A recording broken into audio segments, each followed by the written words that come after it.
এই আলোচনা সভার আমার বন্ধু সম্মানিত সভাপতি কৃষিবিদ হাসান জাবেদ তহিদ উপস্থিত আছেন, আমাদের প্রধান অতিথি যার নেতৃত্বে আমরা কৃষক দল অন্তত অনেক আন্দোলন সংগ্রামের জড়িত ছিলাম, বিএনপির স্থায়ী কমিটির সদস্য বাবু গয়েশ্বরচন্দ্র রায়।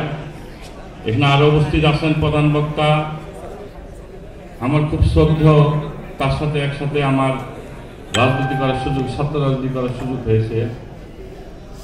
সম্ভবত তার বাড়িও জামালপুর, কিন্তু রংপুরে উনি সেটেল, আমার বাড়ি জামালপুর। বিএনপির যুগ্ম মহাসচিব হাবিবুন নবী খান সোহেল, উপস্থিত আছেন আমাদের সাধারণ সম্পাদক শহীদুল ইসলাম খান বাবুল, কৃষক দলের কেন্দ্রীয় নেতৃবৃন্দ এবং আমার সামনে উপস্থিত কৃষক দলের ঢাকা মহানগর উত্তর দক্ষিণ নেতৃবৃন্দ। আসসালামু আলাইকুম। আমি সর্বপ্রথম বলতে চাই, এই বাংলাদেশে অনেক ষড়যন্ত্র কিন্তু এখনো চলছে। আমাদের ভারপ্রাপ্ত চেয়ারম্যান সাহেব কিন্তু বলেছেন রেসটা কিন্তু রয়ে গেছে, এখন আপনাদের স্মরণ রাখতে হবে। আমরা আজকে প্রতিষ্ঠা বার্ষিকীতে আমরা আজকে যে প্রতিজ্ঞা নিব, সেই প্রতিজ্ঞা যেন আগামী নির্বাচন এবং আমরা যতদিন বেঁচে থাকবো সেই প্রতিজ্ঞা যেন অব্যাহত থাকে। আমি আপনাদের উদ্দেশ্যে বলতে চাই, যে ষড়যন্ত্র আমাদের বিরুদ্ধে করা হয়েছে এই 28 অক্টোবরের পরের থেকে, গত 16 বছর থেকে শুরু করে 28 অক্টোবরের পরের থেকে আমরা কৃষক দল 28 অক্টোবরের পরে কেন্দ্রীয় কর্মসূচি, ঘোষিত কর্মসূচি, প্রত্যেকটা কর্মসূচিতে আমরা উত্তর দক্ষিণে উপস্থিত ছিলাম।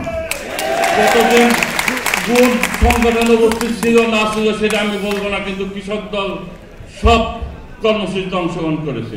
তার মধ্যে আমিও একজন কর্মী হিসাবে আমি উপস্থিত থাকতে পেরেছি।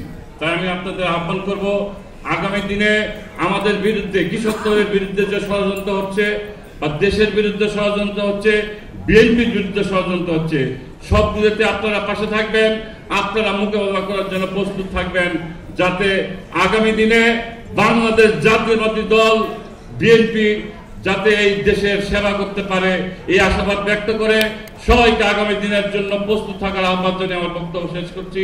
আল্লাহ হাফেজ। বাংলাদেশ জিন্দাবাদ, বাংলাদেশ জাতীয়বাদী কৃষক দল জিন্দাবাদ, শহীদ জিয়া মাধব, দেশ নেত্রী বেগম খালেদা জিয়া জিন্দাবাদ, তারেক রহমান জিন্দাবাদ, জিন্দাবাদ।